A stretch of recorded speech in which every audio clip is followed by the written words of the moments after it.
warahmatullahi wabarakatuh. Bismillahirrahmanirrahim. Alhamdulillahi rabbil alamin. Wa afdhalus salatu wa atamut taslim ala sayyidil mursalin habibina wa syafi'ina Muhammadin nabiyil amin wa ala alihi wa sahbihi wa man tabi'ahum bi ihsanin ila yaumiddin.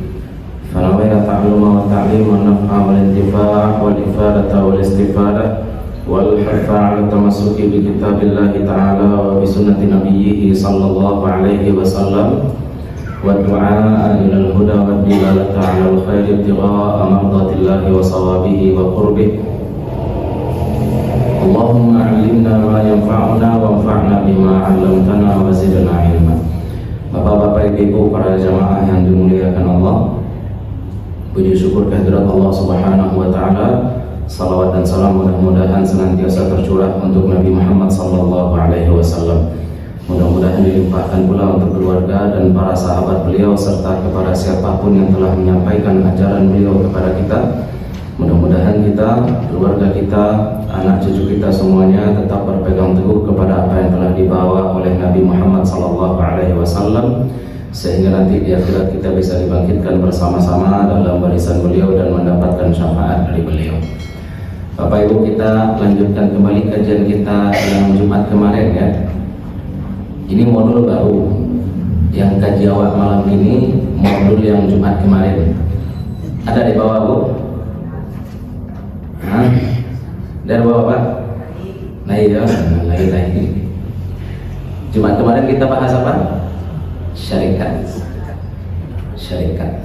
ya, perkongsian, cooperation. Nah, jadi orang bekerja sama, melakukan usaha yang sama, menggabungkan harta yang sama, kemudian laba dari usaha tadi dibagi dua, atau harta yang dimiliki bersama, dibeli berdua barang, nah, maka dimiliki berdua, dibeli berdua rumah, maka rumah dimiliki berdua. Nah, kita sudah bahas bentuk-bentuk syarikat, bentuk-bentuk perkongsian. Ada kalanya memang perkongsian itu perkongsian usaha, ada lagi perkongsian mufawadah. Apa artinya mufawadah kemarin? Dua orang saling percaya harta satu sama lain. Kamu boleh pakai harta saya boleh pakai harta kamu. Seperti itu. Ya, sebagaimana Nabi Shallallahu Alaihi Wasallam dengan Abu Bakar As-Siddiq. Ini tidak boleh sebenarnya. Ya, tapi kenapa Nabi lakukan? Nabi dan Abu Bakar As-Siddiq itu tidak ada batas. Tapi kalau awak jawab, ciluah sama-sama ciluah berdua. Ya, piti ambo aja dia.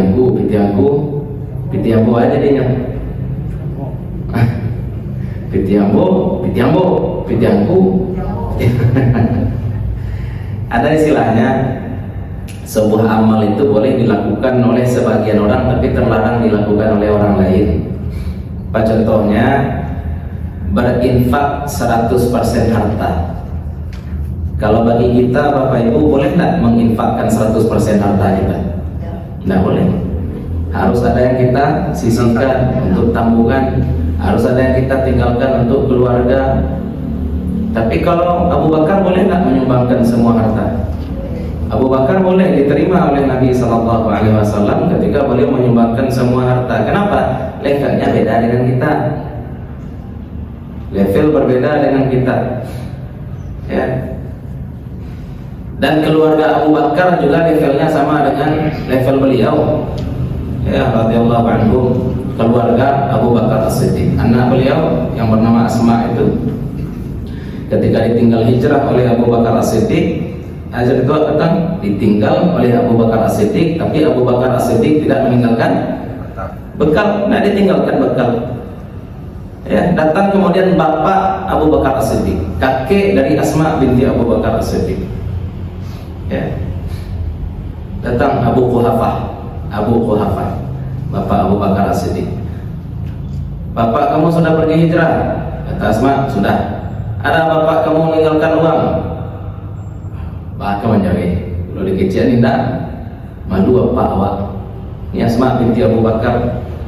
Jadi beliau ambil batu, beliau bungkus batu tadi dengan kain, karena Abu Quhafah ini sudah katarak, matanya sudah buta karena sudah tua, jadi tidak mampu lagi melihat. Dirosoknya ke tangan apa? Dipegangkannya batu yang sudah dibungkus kain tadi ke tangan Abu Quhafah. Apa katanya? Nih, bapak dah ninggalkan emas. Ya, malu, tidak mau dia menampakkan kemiskinannya. Itu Asma binti Abu Bakar. Ya, levelnya kan luar biasa. Kalau orang sekarang, bapak dah ninggalkan duit, datang kakek ke rumah. Ada bapak ninggalkan duit, boleh jawab? Alun deh, nado deh. Kan beda berarti level orang. Level orang beda. Ya, dan umumnya memang seperti itu. Bagaimana lagi? Ya, memang sahabat itu sebaik-baik umat Nabi SAW. Level kesabaran mereka, ketabahan mereka luar biasa. Makanya tidak semua yang dilakukan sahabat Nabi SAW itu bisa langsung kita amalkan plek ketip plek, tidak bisa. Ya, tidak bisa langsung kita amalkan plek ketip plek. Ada beberapa yang memang khususiyah dan memang Nabi SAW terima kalau sahabatnya levelnya seperti ini. Contohnya tadi Abu Bakar As-Siddiq. Nah, kalau mufawwadah tadi kita katakan syirkah mufawwadah. Jadi ada peleburan harta dua orang istilahnya. Dua orang hartanya kemudian melebur, tidak ada batas penggunaan harta. Kamu boleh pakai harta saya kapanpun, saya juga boleh pakai harta kamu kapanpun. Nah, yang seperti ini juga tidak boleh, bagi kita tidak boleh. Ya. Selanjutnya apa lagi? Syirkatul abadan atau syarikat pekerjaan.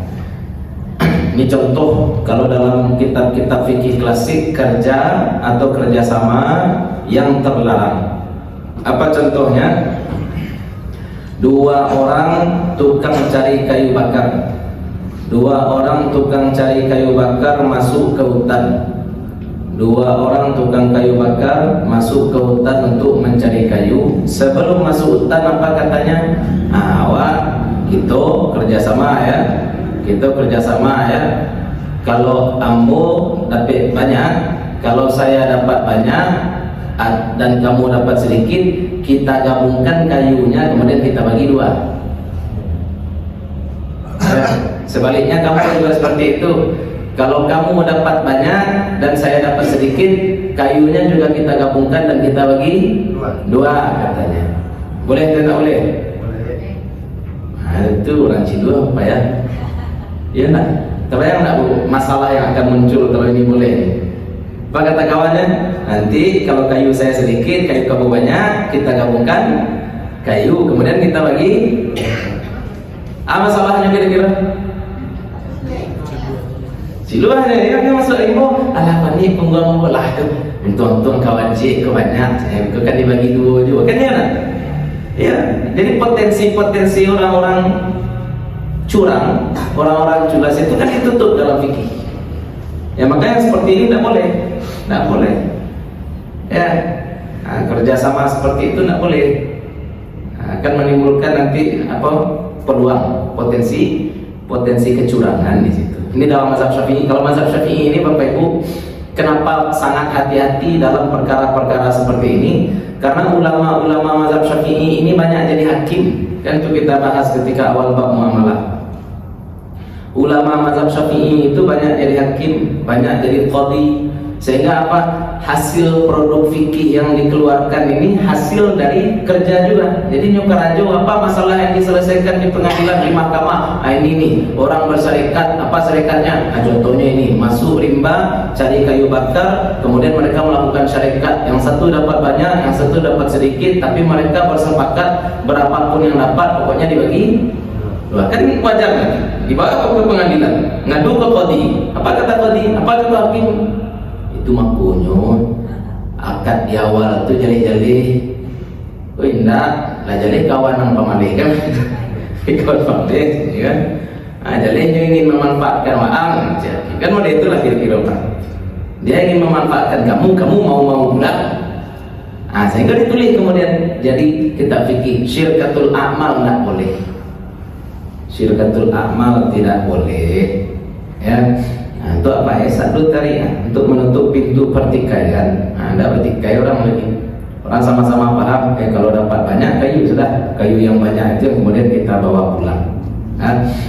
Itu tentang syirkatul hal. Dan terakhir ada namanya syirkatul wujuh. Syirkatul wujuh kita tulis dalam modul itu Bapak Ibu ya. Ini masalahnya apa? Ada orang terkenal, kalau sekarang mungkin public figure, kemudian dia membeli barang kredit. Barangnya sudah ada, duitnya belum dibayar. Duit belum dibayar, barang ini dijual kembali. Nah, kok dalam praktek saham banyak nih Pak ya. Dalam praktek saham, orang main saham itu kan bukan menjual produk, Pak. Saham. Ya, orang menjual produk. Ada kemungkinan ini sahamnya akan naik harganya. Ada kemungkinan saham ini akan naik harganya. Kemudian orang dalam satu firma, mereka kemudian membeli saham beberapa, kemudian dia jual. Kan seperti itu konsep. Ya. Nah, dia sudah memprediksi ini barangkali harganya akan turun, sebelum harganya turun kita jual. Kan seperti itu kerja orang. Nah, ini tidak boleh. Kata Nabi SAW, la tabi' ma laysa indak. Bukan syariatnya yang bermasalah, akan tetapi ketika kita menjual barang yang kita tidak punya. Nah, ini jenis-jenis syarikat, dan syarikat yang diperbolehkan yang kita sebutkan di awal.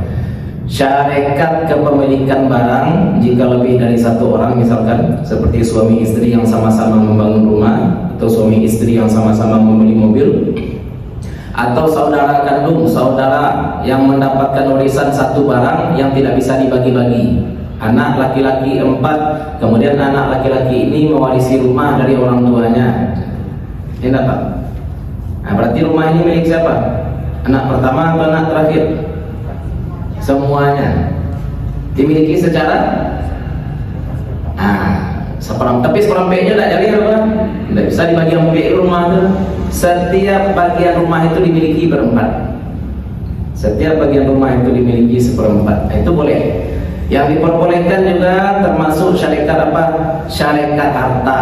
Nah, bentuk syarikat harta ini bukan cuma duit Bapak Ibu, bisa juga kambing. Contoh, saya punya 10 kambing, Ustaz Saifullah punya 10 kambing, kemudian kambing yang 10 ini kami lepaskan di peternakan terbuka. Ya, enggak mungkin kok di padang mengatih atau ada tempat terbuka untuk peternak kambing. Nah, kemudian setahun kemudian kami kembali ke tempat kami melepaskan kambing. Ya, istilahnya dilepaskan, akan tetapi tempat yang luas ini ada pagarnya juga. Jadi kita tahu bahwasanya kambing kita ini tidak akan lepas-lepas, tidak akan keluar-keluar dari pagar yang besar ini. Setahun kemudian, dari kambing yang saya punya 10 buah dan kambing Ustaz Saifullah yang dimiliki juga 10 buah tadi, sudah jadi 200 ekor. Nah, berarti ambo dapat berapa kambing? 100. Itu contoh juga Pak. Itu contoh juga. Saya 100, Ustaz Saifullah juga 100. Yang bayar zakat siapa? Nah, ini kasih tulis tuh Pak. Zakat lagi. Berdua bayar zakat. Tapi kalau misalkan kambingnya berkembang jadi 50 kambing saja. Kambing tadi 20, kemudian berkembang jadi 50 kambing. Bapak Ibu ingat ya, nisab zakat kambing kan 40. Kalau kambingnya kurang dari 40 tidak wajib zakat. Kalau kambingnya sudah 40 wajib zakat. Nah, sekarang kambing saya dengan Saifullah awalnya 10, kemudian digembalakan, dilepaskan, 1 tahun kemudian jadi 50. Wajib zakat tak? Wajib. Kenapa? Harta syarikat dihukumi harta satu orang. Itu namanya insaniyat tibari. Ini juga banyak masalah kasus yang kemarin mampas sinui sawah. Satu pemilik lahan, satu pekerja. Kita katakan hasil panen itu sekitar 600 kg. 600 kg kalau hasil panen itu bersih, maka wajib zakat 5 wasak istilahnya dalam fikih ya. Kalau sekitar 600 kg beras hasil bersihnya, maka wajib zakat. Ternyata hasilnya misalkan 1 ton. 1 ton. Kata orang yang punya sawah dengan orang yang bekerja, ini sawah, ini padinya kita bagi 2. Kalau dibagi 2 berarti kan 500. Belum wajib. Wajib tuh, sama dengan tadi. Karena hartanya harta apa tadi? Dihitung 1 harta.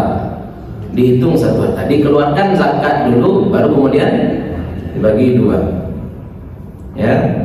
Itu tentang kewajiban zakat ya. Kewajiban zakat dalam harta syarikat dihukumi harta satu orang. Tapi yang bertanya sebelum itu, Ya Bu. Ini yang punya sekawan sawah, DND udah mengarajun satu, kali bibit, kali pupuk, bekong, di kalau hasil bukan apa bisa dibagi dua. Jadi awak yang punya sawah, dapatnya sepertiga Ustaz.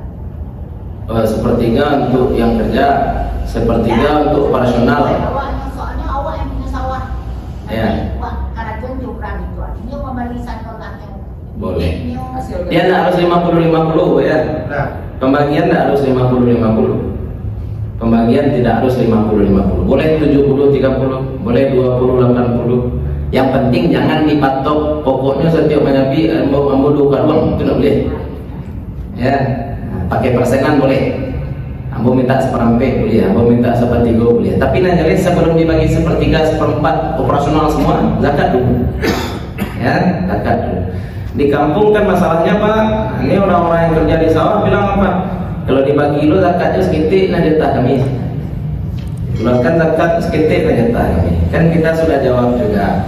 Kalau memang orang yang bekerja di sawah kita itu miskin, keluarkan tetap zakatnya. Dan orang ini lebih berhak dapat zakat dulu. Ya, bukan ke orang lain ya. Kalau kita ada zakat yang akan dikeluarkan, yang paling patut untuk dapat zakat siapa? Orang-orang dekat dengan kita. Siapa orang-orang dekat dengan kita? Tetangga kita, pegawai kita, atau orang yang setiap hari mungkin menjemput sampah ke rumah bapak-bapak, ibu-ibu. Itu kan orang-orang dekat kita. Kalau memang kehidupan mereka miskin, maka mereka berhak dapat zakat. Termasuk tadi orang ini mengerjakan sawah kita, kemudian sawah kita mesti dikeluarkan zakatnya. Boleh kita kasih ke orang ini? Boleh. Boleh. Tapi dengan catatan, sebagaimana dulu juga kita sebutkan, kalau Allah katakan innamas shadaqatu lil fuqara'i wal masakin, Allah memakai redaksi jamak ya. Sesungguhnya hanya saja zakat itu untuk orang-orang fakir dan orang-orang miskin, kemudian sampai ke bawah, dan orang-orang yang kerjanya mengumpulkan dan membagikan zakat atau amil, itu kan memakai lafaz jamak Pak. Nah, kalau jamak berarti zakat kalau mau dibagikan jangan bertumpuk di satu orang. Ya, zakat itu minimal yang dapat berapa Bu? Ya Pak, 3 orang. Karena dalam bahasa Arab redaksi jamak itu minimal 3. Ya, jadi itu kalau kita mau mengeluarkan zakat. Ini permasalahan zakat dalam harta syarikat. Ketika barang dimiliki bersama-sama. Nah, lanjut. Syarat-syarat syarikat. Syarat-syarat syarikat ya, perusahaan yang dibangun bersama. Yang pertama adanya lafaz, ada ijab, ada qabul. Istilahnya ya, 2 orang ini bersepakat. Nah, kita lebur harta kita, kemudian kita bangun usaha. Kita lebur harta kita, kemudian kita bangun usaha. Yang satu lagi katakan qabiltu, saya terima. Itu contoh lafaz zakat syarikat. Kalau zaman sekarang ya tulis. Kalau bisa ada saksi. Walaupun tidak wajib ada saksi Bapak Ibu ya. Saksi dalam akad muamalah itu tidak wajib. Kalau dalam akad nikah mesti ada saksi. Tapi kalau dalam akad jual beli disunahkan ada saksi. Tidak wajib, akan tetapi untuk zaman sekarang jangan sampai tidak. Apalagi kalau kerjasamanya ini kerjasama yang besar gitu ya, yang modalnya banyak. Kalau bisa ada saksi dalam pelaksanaan akadnya. Kemudian masing-masing dari orang yang melakukan syarikat ini mesti punya kecakapan muamalah. Kecakapan muamalah berarti kecakapan untuk mengelola harta. Tidak boleh orangnya impulsif.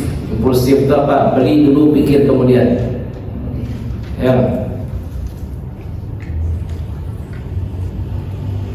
Impulsif itu apa istilahnya? Ketika dia ingin dia lakukan, tidak dia pikir dulu.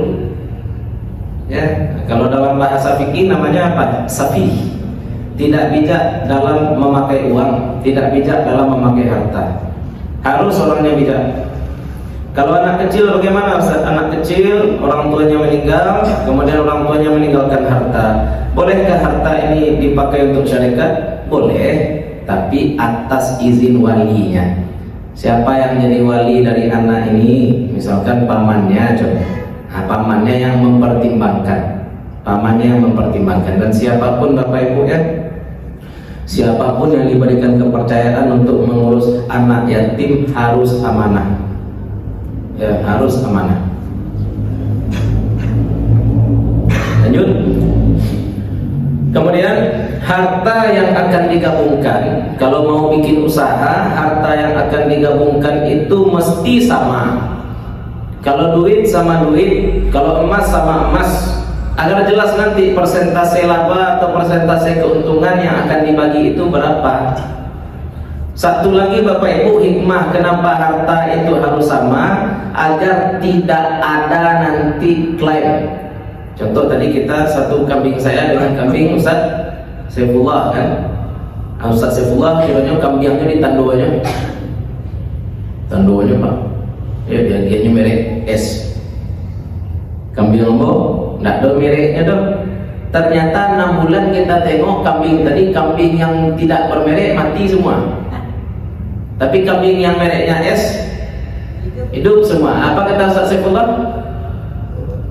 Aku kambing lombo selama ini seluruhnya Pak, kambing Ustaz. Itu tuh ya.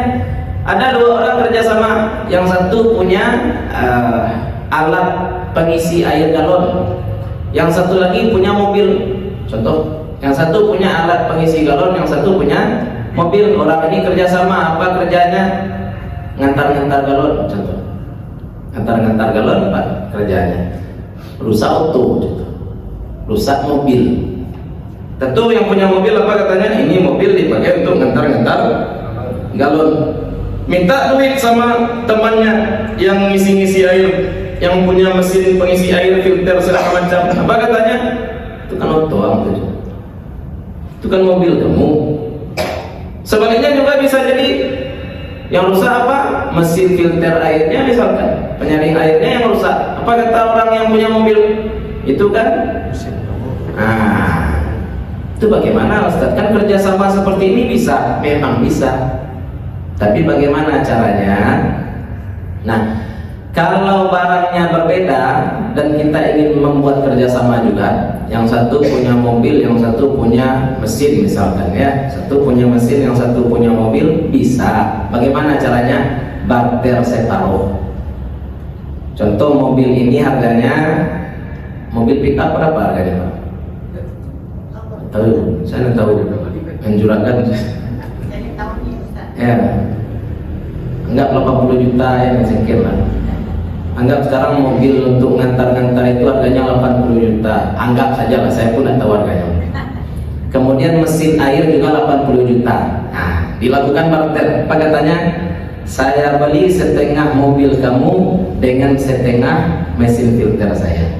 Sehingga nanti secara keseluruhan Pak, mobil dimiliki berdua, mesin airnya juga dimiliki berdua. Sehingga tidak ada cerita ini rusak, ini tidak bisa.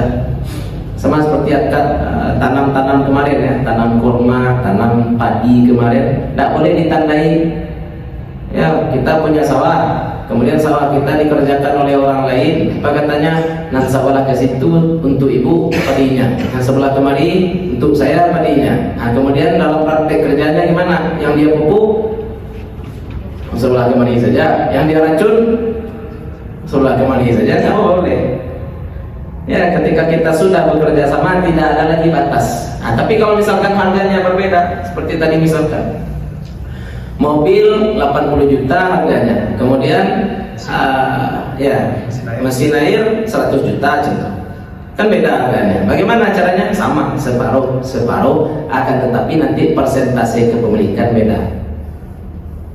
Kalau misalkan harga mobil lebih mahal seperti yang kita sebutkan tadi, ya sudah, saya beli 40% mesin air kamu dengan mobil saya, dengan 60% mobil saya. Nah, berarti nanti saham usaha tadi 60-40 bisa seperti itu.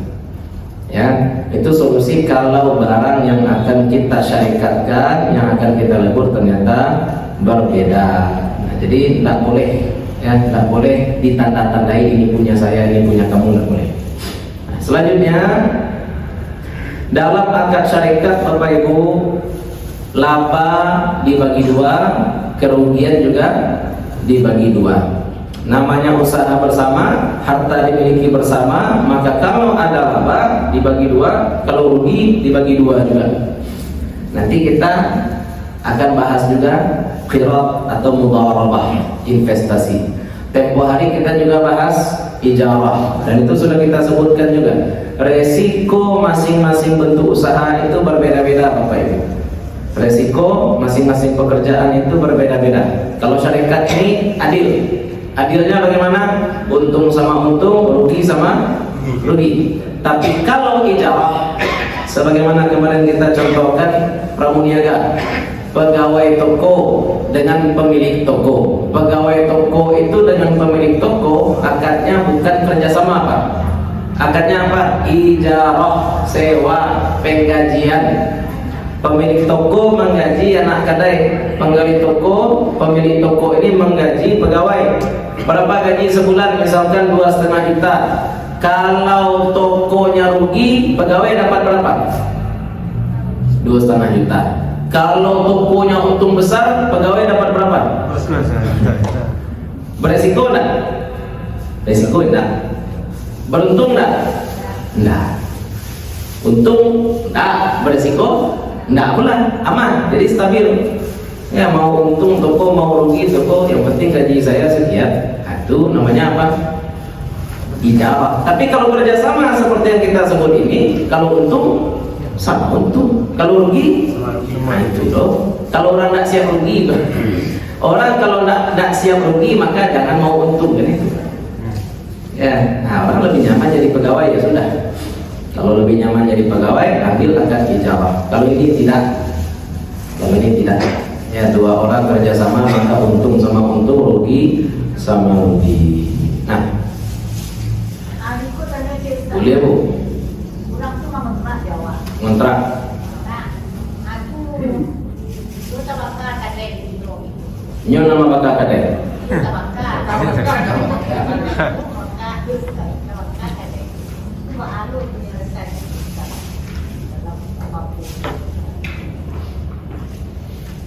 Yang merdeka saja. Semua orang nyewa rumah, apapun pekerjaan, ketika barang itu habis di tengah akad, maka akadnya menjadi fasah batal. Ya, kalau batal akad bagaimana? Kalau batal akad karena barang itu binasa, ya istilahnya kan kebetulan ini toko terbakarnya pas dia nyewa. Kalau tidak ada orang nyewa, yang rugi siapa?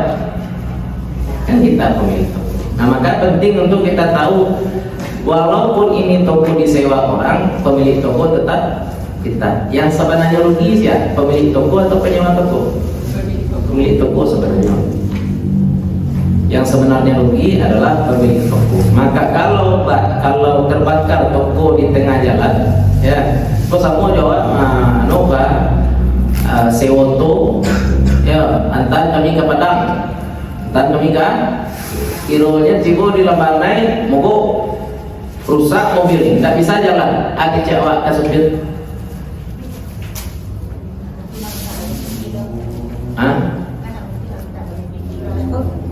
Gimana anda diminta di sini? Coba cerita juga Pak supir. Kami ke Padang, pesiko berubah. Nah pasti awak kecil di Paro. Pak sopir kami sewa mobil sampai ke Padang, tapi Pak sopir cuma ngantar kami sampai Lambanai. Berarti kini tugasnya Pak di Paro. Berarti separuh jalan yang sudah ditempuh sopir diperkirakan berapa lagunya. Ya akadnya memang batal kan, tapi separuh jalan yang sudah ditempuh oleh supir, dikasih di situ. Ini sama dengan toko, sama dengan rumah. Ini orang kontrak 1 tahun misalkan. Ya, kok penting cik lagi kok perlu buat piti sewa rumah, piti sewa kadai itu alun jadi punya awak 100% sebelum orang ko selesai memakai barang awak. Coba ya. Ya Bu ya. Kok sama ya orang mohon maaf travel umrah lagi banyak mereka itu orang mendaftar umrah. Barangkali satu pitih kan, pitih itu adalah jadi punya bos travel atau alun itu. Alun bilo jadi punya bos travel. Kalau lah barangkali, sama juga. Orang nyewa rumah kita berapa lama? Setahun. Berapa duitnya? 12 juta. Walaupun duit sudah dibayar di awal, duit itu sudah 100% punya kita atau belum? Jadi untuk kehati-hatian kita bapak-bapak ibu, kalau kita punya rumah, kita punya toko, kita punya mobil, orang sewa, pitiku aja dipakai dulu sampai awak yakin kalau pitiku adalah jadi punya awak. Jadi untuk akad yang berhenti di tengah jalan ditakar berapa lama penggunaan, kemudian akad fasakh. Fasakh itu toko kembali kepada pemilik toko, duit yang sesuai dengan haknya kembali pula kepada penyewa. Itu kira-kira apa ya? Repot ya, repot. Namanya bau sawo ya, namanya bau sawo. Aku jenis tadi yang menyimpang sedikit tadi. Tidak ada menyimpang.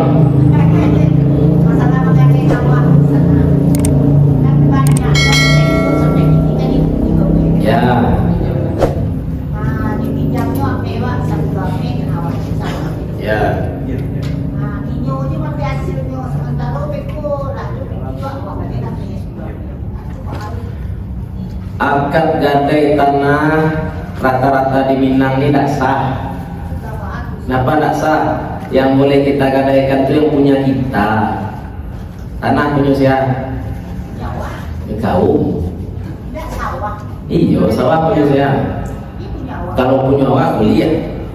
Tapi kalau punya kaum, Nggak boleh. kan tidak boleh digadaikan.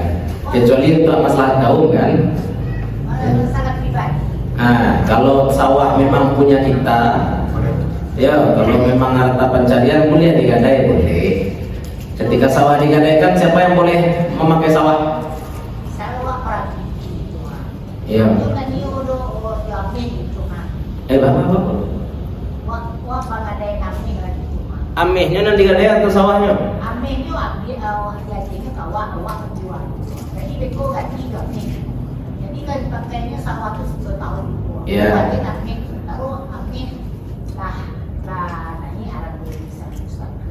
Taruh hasil sawah itu ini lemah. Ya. Aku banyaknya orang tanya. Nyomode. Sawah kalau digadaikan, sawah misalkan ambo gadaikan sawah ambo ke ibu, yang boleh pakai sawah itu siapa? Jawa. Ambo tetap. Sebab sawah itu adalah pindah ke pemilikan atau belum? Belum. Sawah gadai itu nak pindah ke pemilikan. Maka kalau ibu memakai sawah itu, padahal sawah itu punya ambo, ibu namanya mengatur wasok. Kalau dalam bahasa fikih namanya wasok, memakai harta orang tanpa akad, tanpa izin. Itu namanya apa tadi? Wasok. Misalkan 10 tahun ibu ya, saya gadaikan tanah saya ke ibu, ibu kemudian kasih duit 10 ame kamu. Contoh 10 ame di ambo, sawah ambo di ibu selama 10 tahun contoh. Nah, solusinya bagaimana kalau sudah 10 tahun? Karena ibu tadi memakai tanah tanpa izin, maka ditakar atau diperkirakan berapa sewa tanah selama 10 tahun. Karena ada akad. Aku akadnya. Akadnya itu Saya pinjamkan. masa pinjam ame. Iyo. Awak kan sawah. Awak Akadnya bang, ambo pinjamkan ameh, ambo pinjam ameh, kemudian sawah digadaikan atau pinjam ameh sawah dipakai? digadaikan kan sama mak. Beda. Itu beda. Itu beda. Ada salah buku itu yang Itu masalah orang. Pagang gadai itu tidak pakai gadai. Kok kesalahan orang banyak salah buku. Pagang gadai sah secara fikih sah. Sebab akadnya mana? Mamagang bukan beda. Akad awak mamagang kiranya dipakai. Berarti mengawak namanya itu gosok. sama buku itu yang awak dapat juga. Iya itu masalahnya. Orang lama gadai dulu, harusnya tanya ke Ustaz dulu belum gadai. Kita kenapa mak jangan dulu. Ya nak mau meminjaman piti, kalau tak digadaikan sawah kan mau itu. Iyo berarti orang pun namanya manggosok. Apa ya? Selesai dulu lah. Mengawal apa namanya? Manggosok. Itu bah caranya sabab ini gosok maka karena udah terlanjur Pak, sama orang minjam Honda anak kecil-kecil pakainya 2 hari, tiba-tiba pulang senyum bawa Honda, jawab ganti si Honda 2 hari. Bisa Ustaz. Sama, kalau berbeda. Nanti ketemu Ustaz. Sama-sama memakai harta orang tanpa akad, tanpa izin. Nah, ini solusinya mana itu? Sabab ambo tadi meminjam PT ke ibu 10 ame, ibu lama memakai sawah ambo selama 10 tahun, diperkirakan 10 tahun pada CEO-nya, misalkan 1 tahun 1 juta, contoh 1 tahun 1 juta. Berarti ibu utang kamu berapa? 10 juta. Ibu agen kamu 10 juta, ambo tetap wajib membayar 10 ame ke ibu. Nah, sebab utang dapat kurang malu. Tapi ibu utang lo kamu jadinya. Sebab awak lah memakai tanah orang tanpa akad. Nah, tanpa akad itu solusi. Ya. Jadi tanah yang sudah dipakai bertahun-tahun, wah nak lo kemana bagi-bagi barang kilo dapat padi barang kilo. Nah, wah nak kementong barang kilo padi dapat barang milik dapat. Hitung perkirakan saja per tahun berapa kira-kira sewa sawah. Ya, ini bapak-bapak ibu kalau ada yang memegang sawah orang ya, memegang sawah orang, akadnya nak masalah tuh pagang tuh, memegang boleh, yang tak boleh apa tadi? Akadnya pagang, tapi kita malah memakai. Ya kan itu yang jadi masalah. Tidak sesuai akad dengan praktek. Tapi kalau akadnya pakai gadai, ya saya pinjamkan kepada kamu 10 hame. Dengan syarat sawah kamu saya yang pakai. Nah, itu riba. Kalau itu namanya riba. Tapi kalau saya pinjamkan kepada kamu 10 ame, saya butuh jaminan sawah, saya pegang sawah kamu, boleh. Tapi dalam prakteknya ternyata tidak dia pegang, malah dia ghasab. Ya sama-sama haram dua Pak, tapi babnya berbeda. Kalau di awal akad memang dia sebutkan mau pakai sawah, itu namanya riba.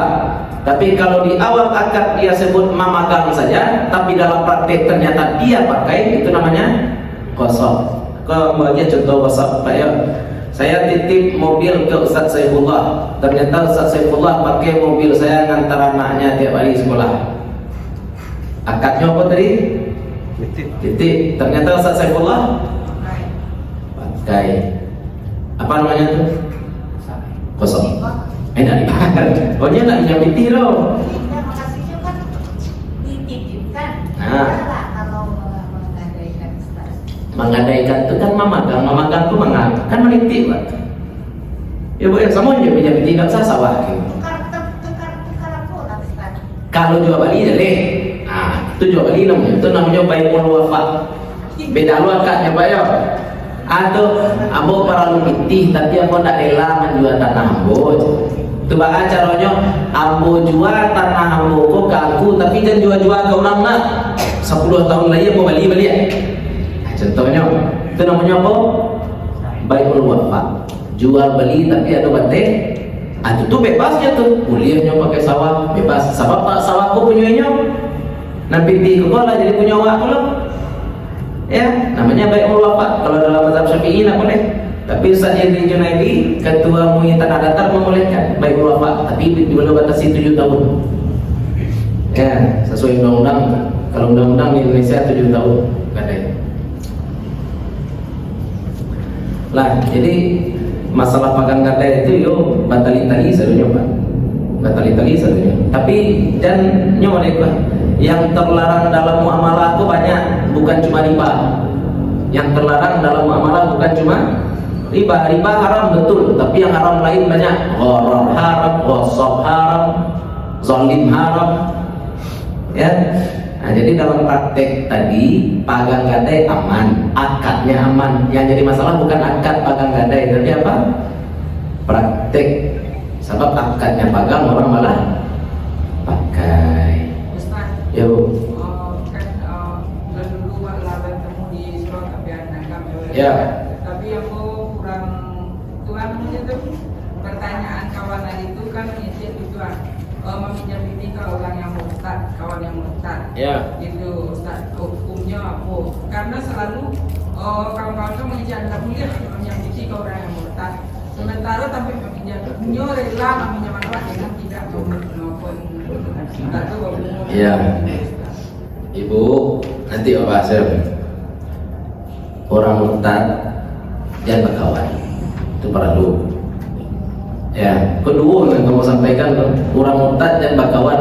Yang kedua, kalau dah terpasuh dia menyakiti. Kita sudah sampaikan dulu Pak ya, masalah qarat, utang, ya, yang menyebabkan orang rusak persahabatan apa? Piti, pinjam piti. Nah sekarang ibu minjam uang kepada orang yang kafir boleh ya, minjam orang pada orang kafir boleh, orang kafir asli. Beda dengan kafir murtad. Boleh, muamalah dengan orang kafir kan boleh. Nabi SAW juga, mungkin bisa lo bawa kaji ke ibu ya. Nabi Muhammad itu ketika sulit duit minjam piti sama siapa? Orang Yahudi. Kau menarik. Bakal Nabi minjam piti ke orang Yahudi. Tak balik jawab. Awak tak pasal minjam ke orang kafir, dek orang Islam, tak ada nama minjaman piti. Kalau Nabi Muhammad tak pasal minjam sama orang Yahudi karena orang Islam tak mau kalau diganti. Kalau Nabi minjam piti kepada Abdurrahman bin Auf, kira-kira aku orang kan kayo, agak Abdurrahman bin Auf kira-kira minjaman ambil terus. Nabi tak mau seperti itu. Nabi tak mau, Nabi punya harga diri. Tak mau Nabi, sehingga Nabi pinjam duitnya sama orang Yahudi. Kita juga seperti itu, mau minjam uang sama siapa kita pinjam? Orang Islam, mau orang Islam minjamkan duit? Nah, bagaimana? Enggak? Iya. Orang kafir sama-sama takut ya, nah. Yang itu kan kawan satu jelas dari titik kawan dua Ustaz kan. Jadi kesetio misalnya di Kapuasu, pokoknya selalu menawarkan ayatnya dan dulunya murtad dalam membawa kita di Ustaz. Iya. Jadi kini yang murtad itu tidak bisa menipu. Tak ada mau bisnis. Iya banyak deh. Kamu kehidupan rumah sakit sekarang ya Ustaznya. Nah pokoknya orang murtad kau nak boleh ramah-ramah seolah-olah awak rela yang murtad. Ya ada risiko Ustaz. Yo. Coba caranya Ustaz, akadnya sah. Akad pinjam piti kan sah. Orang akad dia mana sah. Tapi kan aku sampaikan kalau ada orang murtad kasih sanksi sosial kan itu. Tidak berkawan. Ayo. Bayar tak ibu dan kawan musuh. Pak, tanya Pak. Katanya tadi Pak. Jadi kepembayar dari pemerintah 70% dari mana? Apa Pak? Dari orang tua belum tahu. Jadi kan nggak sanggup bayar. Jadi kan Ustaz dari pemerintah boleh 70% dari bermasalah. 7 tahun. 7 tahun. 7 tahun aturan pemerintah untuk bai'ul wafa. Gadai kau Pak. Kamu nak tahu standar 7 tahun itu dari mana? Aku pun tak tahu dulu. Ya, tapi yang aku baca edaran dari Ustaz Irri Junaidi, kalau bai'ul wafa peraturannya 7 tahun maksimal. Jadi kalau misalkan kita menggadaikan sawah dengan akad bai'ul wafa, jadi bai'ul wafa itu kan sudah istilahnya jual beli, tapi ada batas waktu. Ya kan? Jangan dijual-jual tanah itu ke orang lah, itulah kira-kira janji awak aja orang kan. Barang-barang kamu orang tu tak boleh menjual tanah ke orang lain. Itu kan 70%. Nah, awak masuk lu gadai itu Bapak Ibu nanti kalau kita tak sanggup membayar hutang, maka gadai itu dijual dan hasilnya dipakai untuk memenuhi hutang kita. Kalau hutang kita 100 juta dan tanah itu dijual harganya 200 juta, 100 juta aja nih orang punya, yang 100 juta lagi dikembalikan, mesti dikembalikan. Ya, zaman kini itulah. Ada calo cari piti yang masuk ini kok dengan calo gadai kok Pak. Dengan calo gadai apa calonya? Orang kaya dibelinya tanah murah di pinggir laut 1 hektar, apa contoh? Orang kaya dibelinya tanah murah di pinggir laut 2 hektar, 2 hektar. Kemudian dia bangun hotel satu, resort. Setelah dia bangun resort tentu ada pengerasan jalan Pak. Ada pengerasan jalan. Gara-gara ada pengerasan jalan dan ada resort, tanah di pinggir resortnya tadi harganya pergi dia ke bank, digadaikan tanah di pinggir resort tadi. Dia tak peduli apakah resort ini ramai atau lanang, tak peduli dia depan. Pina jadi arago tanah-tanah di tepi-tepi itu menjadi ketika dipinjamnya pitih kapal, tapi pitih kemudian digandaikannya tanah di tepi-tepi resortnya lanang, kecilnya kapal asita sajalah tanah itu. Tapi itu rasio aja pencemburu. Ya, itu cara cari duit legal tuh, cara cari duit legal, tapi tidak boleh celawat. Ya. Iya Pak, karena niat ya. Ternyata itu makanya bukecian dulu. Orang kafir itu potensi kayanya lebih tinggi daripada orang Islam. Kenapa? Pintu masuk duit orang Islam cuma pintu halal. Pintu masuk orang kafir halal jadi haram mantap terus. haram hati-hati. Jadi aku membaca cara cari duit dengan memanfaatkan gadai bank itu, jadi kok cerdas kok, tapi baru suruh kau santiang tapi baru suruh nanawa biarlah banyak asal halal. Terus kalau orang kan biarlah guru asal orang awak, biarlah raja asal orang awak, biarlah banyak asal halal. Halalan thayyibah. Nah, halal dulu tapi halal baik. Nah, itu pembahasan syarikat. Insyaallah pertemuan selanjutnya baru kita masuk yang ini Bu ya. Khirat. Itu investasi Pak. Kalau tadi 2 orang kerjasama, kalau besok kita bahas 1 ngasih modal, 1 kerja. Nah, jadi beda posisi. 1 kasih modal, yang 1 kerja. Itu insyaallah kajian kita hari Jumat depan. Mudah-mudahan bermanfaat bagi bapak-bapak ibu, terutama untuk kami pribadi yang menyampaikan.